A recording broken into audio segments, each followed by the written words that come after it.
Hola, soc Eva i soc la creadora d'Astrodeva Tarot. Benvinguts i benvingudes a tothom a aquest espai de tarot i astrologia també en català. Espero que us agradi. Com ja sabeu, en aquesta lectura estic fent sessions una mica per veure les energies que ens acompanyaran a tothom en aquest moment de la nostra vida. Doncs comencem amb aquesta part de tarot per aquesta setmana del 10 al 16 de novembre, a veure quines són les energies que ens acompanyaran i com podem estar preparats i preparades per saber com afrontar millor la setmana. Vinga, anem a començar amb aquestes cartes tan maques que es diuen teràpia floral. Ja veureu que són unes cartes bastant peculiars, inspirades en flors. Molt bé, què tenim per aquí? Tenim el penjat, tenim la justícia. Recordeu que la setmana passada, en les cartes del passat, ens sortien cartes bastant semblants que ens deien que es repetien temes del passat, que podien vindre. I fixa't que aquí potser molts de vosaltres esteu en una situació d'estar valorant encara els pros i contres d'aquesta situació del passat, ja sigui d'una persona com a tal, d'una o diverses persones del vostre passat, a nivell d'exparella, d'examistat, familiars o d'algun conegut o alguna feina antiga que us estan cridant, us estan trucant, podria ser, evidentment, però aquí hi ha com una valoració, no? Hi ha com una oportunitat per posar en aquesta balança i dir, vale, quina part de la balança em pesa més, quina és la part que a mi m'agradaria fer, quina és la part negativa i quina és la positiva. Seria com una mica sopassar i prendre una decisió amb les sensacions reals que teniu dins vostre. Vale?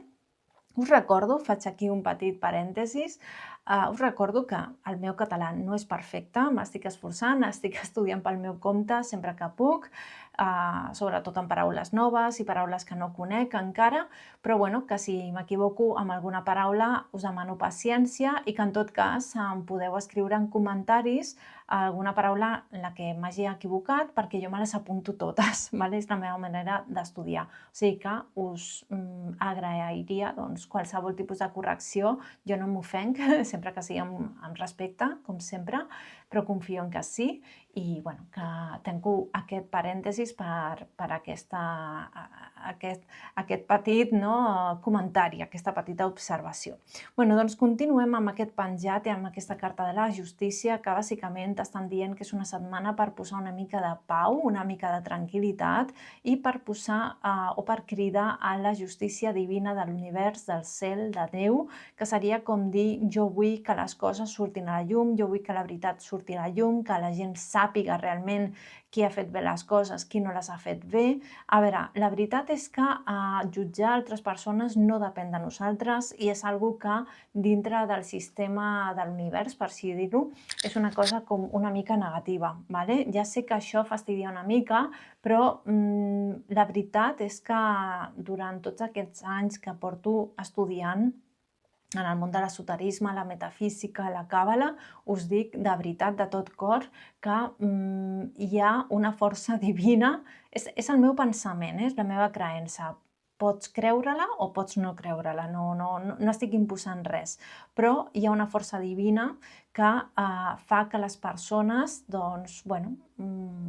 pots crear un dharma o pots crear un karma i llavors nosaltres com a individus no hem de, no cal caure en la revenja, o sigui, la venjança, ni res. És a dir, el cel, l'univers ja s'encarrega de que si tal persona s'ha portat malament ja li portarà un aprenentatge, més o menys del mateix nivell i de vegades molt pitjor. Llavors, potser no està a la teva mà i a part que quan tu sents dolor i quan sents que et vols com això, hi ha un capítol dels Simpson que surt el nen dient vendetta, vendetta, quan tu vols això, clar, les coses es compliquen, realment es compliquen perquè no té sentit, és a dir, és desgastar-te, és fer-te mal a tu mateix, a tu mateixa, és millor viure en l'amor i potser, mira, t'han fet mal i no s'han portat bé amb tu, però ara mateix no està a les teves mans, és a dir, és millor que miris per tu, que siguis egoista, t'ho dic així, i que puguis tirar cap endavant sense tindre en compte el que està fent aquesta persona o el que no està fent, perquè això és un desgast d'energia brutal, molt fort. Vale? Continuem amb la carta del Sol i la carta del Diable. Fixa't que continuem amb aquest aire una mica de manipulació que ha pogut haver-hi des de la setmana passada, que això ja ho vaig comentar. Vaig dir la setmana passada que hi haurien decepcions, que hi hauria algun tipus de manipulació que podria portar algunes persones a viure situacions de veure les mentides d'altres persones al voltant, i aquí es confirma en aquesta setmana del 10 al 16 de novembre, es confirma aquesta informació. Que no us passarà a tothom? Doncs espero que no. Que us passarà a un grup bastant gran? Bueno, doncs segurament, no? Perquè les cartes són com molt clars en aquest sentit. Però fixa't que el Sol el que fa és com il·luminar. Il·lumino la mentida, il·lumino la manipulació, il·lumino tot allò que estava amagat, i és millor saber la veritat, adonar-te donar-te compte de que hi ha coses que s'estan fent malament i que potser ara, amb aquesta informació, amb aquesta revelació, pots prendre la decisió d'allunyar-te d'aquella situació o persona que en el fons s'estava aprofitant de tu. Et recordo de nou, la setmana passada ja va sortir alguna cosa semblant i eren cartes diferents, però el missatge general era molt semblant. Era un tema de que es començava a veure una petita mentida, una petita manipulació. Aquí ja està, aquí ja ha sortit. Veus com tot té un sentit. Totes les lectures, quan estan ben fetes, tenen un sentit. Aquí, setmana rere setmana. Val? Per això t'animo a que et subscrivis al meu canal, aquí a Astrodeva, per tindre aquesta ajuda setmanal de cada diumenge a les 10 de la nit. Bé, tornant una mica a aquesta lectura, és una setmana en la que de veritat hi haurà moltes mentides que surten a la llum, també veritats, i es farà molta justícia. És a dir, és una setmana de dir, bueno, molt kàrmica per a algunes persones, però també molt dàrmica, no? És a dir, hi ha una recompensa a les bones persones que han fet bones coses, i quan fas alguna bo, el cel, l'univers, t'ho torna 3 vegades més, no? Llavors és molt interessant. És molt interessant ser bona persona, fixa't què et dic. És molt interessant ser bona persona. Bueno, i ara sí, passem a aquest oracle, que ja la setmana passada vaig rebre moltíssims comentaris respecte a quin oracle més maco, quin oracle més curiós. És un oracle molt antic que jo tinc i ja veureu les imatges que us són.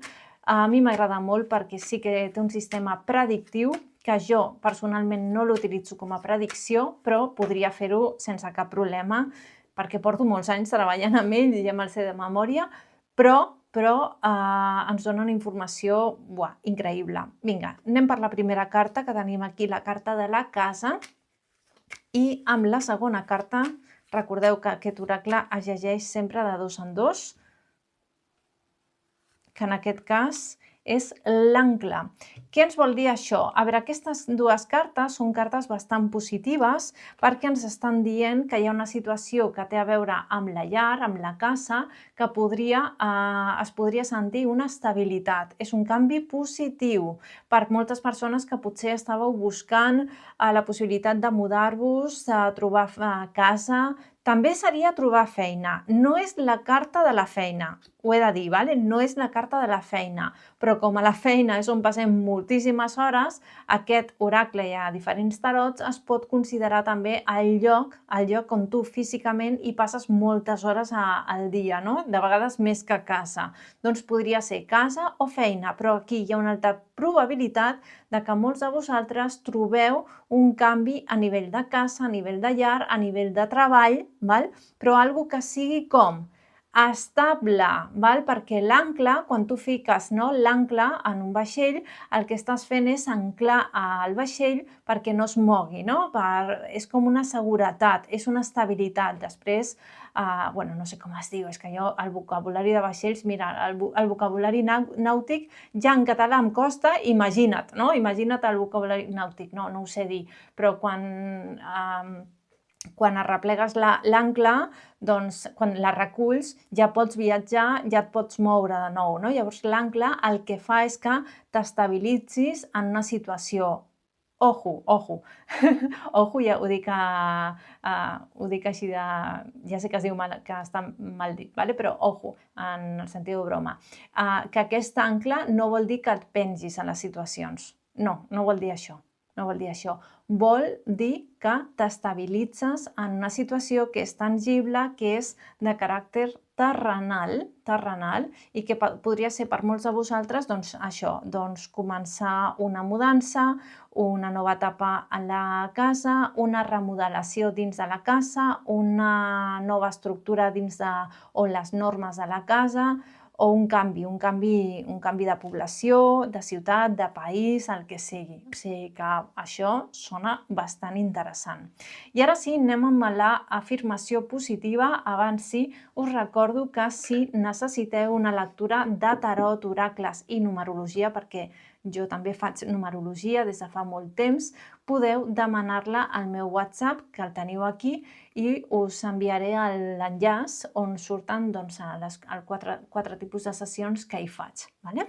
Vinga, anem a treure aquesta afirmació. El que heu de fer amb aquesta afirmació és reescriure-la aquí a comentaris, aquí sota, perquè quan escrivim les afirmacions és quan estem donant com una ordre directa a l'univers perquè aquesta afirmació realment es faci realitat. Vale? O sigui que encara que no ho creguis, encara que no hi creguis molt en el tema esotèric, tarot, espiritual, posa a prova això. Posa-ho a prova i ja veuràs com a poc les coses van sortint al teu favor. Vinga, prepara el teclat perquè la teva afirmació diu així. Em mereixo ser rica o ric i abundant. Te la repeteixo. Em mereixo ser ric o rica i abundant. Fixa't quina afirmació més divertida que et connecta amb el dinerinxi, amb els dinerets, vale? Que és una energia molt doncs que a tots ens va bé tindre, que no és res superficial, que els diners, evidentment, no és igual a felicitat, perquè no ho és, però sí que ajuda a facilitar la vida. És a dir, no és la felicitat, però és la facilitat, no? Et facilita el teu dia a dia. M'ha agradat això. Mira, ha sigut una mica improvisat, però m'ha agradat aquesta conclusió que acabo de fer. Bueno, espero que t'hagi agradat. Ara sí, espera un moment, t'anava a dir no pengis, no has de penjar, però espera't un moment perquè et diré els events astrològics que n'hi ha per aquesta setmana del 10 al 16 de novembre perquè sàpigues astrològicament com anirà la setmana i se suma a la informació que ha sortit aquesta lectura setmanal. T'animo que et subscrivis al canal, aquí Astrodeva Tarot, i ens veiem de nou diumenge que ve a les 10 de la nit. Bé, doncs passem a aquesta part d'astrologia i és que aquest 9 de novembre doncs, Mercuri ha començat la seva retrogradació i tot i que comencem aquesta setmana doncs justament el dia 10 aquest event doncs, ens marcarà molt i ho notarem encara. Mercuri ha començat la seva retrogradació a Sagitari i amb això arriba doncs, un temps per respirar, per revisar i mirar les coses des d'una altra perspectiva. Quan Mercuri camina cap enrere, la comunicació pot tornar-se doncs, una mica confusa, les paraules no arriben doncs, com volem, els missatges també s'entenen a mitges o els plans potser s'ajornen. Però més que un obstacle, aquest moviment és una invitació a repensar les coses, ens demana revisar el que hem après, posar en dubte algunes creences i reconnectar amb la nostra pròpia veu interior. Sagitari és el signe que té com més visió i sentit vital i en aquest Mercuri retrògrad no només parla de paraules o malentesos, sinó de preguntes profundes, no? Et pregunta què és el que estàs creient de debò, què vols realment transmetre al món. Tot allò el que es repeteixi o es digui en aquests dies porta una informació valuosa si sabem aturar-nos i escoltar-la. Cap al dia 13 de novembre, Mercuri es troba amb Mart també el signe de Sagitari, i aquesta conjunció encén la ment i també les paraules, no? És un aspecte que porta claredat, decisió i una forta necessitat d'expressar el que pensem. Ens dona valentia per dir les coses, doncs, pel seu nom i per defensar les nostres idees o resoldre situacions pendents. Tot i així, aquesta energia també podria tornar-se, doncs, massa directa o molt impacient. Podríem parlar abans de pensar o reaccionar de manera impulsiva. Per això és important canalitzar bé aquesta força de manera constructiva, parlar amb molta passió, però des del respecte i des de l'empatia, no? Des de saber escoltar. Si aconseguim equilibrar-ho, aquest Mercuri amb Mart podria ser un gran moment, doncs, per aclarir malentesos, tancar converses pendents i donar veu al que fins ara, doncs, estàvem, el que callàvem, no? En aquest conjunt, aquests dies de novembre ens conviden, doncs, a revisar com ens comuniquem, què creiem i com defensem el que pensem. No és només un temps, doncs, per mirar cap enrere, sinó també per entendre millor el que volem dir quan mirem cap endavant. Bueno, espero que us hagi servit d'ajuda tota aquesta, no només la lectura, no, de tarot i d'oracle, sinó també aquesta part d'astrologia. Estaré encantada de veure el vostre feedback, que em digueu, doncs, què us ha semblat i, sobretot, doncs, recordeu escriure la vostra afirmació per activar l'energia de la mateixa, vale? Perquè aquesta afirmació realment, doncs, es comenci a manifestar a la vostra vida. I recordeu, doncs, subscriviu-vos aquí a Astrodeva Tarot. Moltíssimes gràcies i fins al diumenge vinent.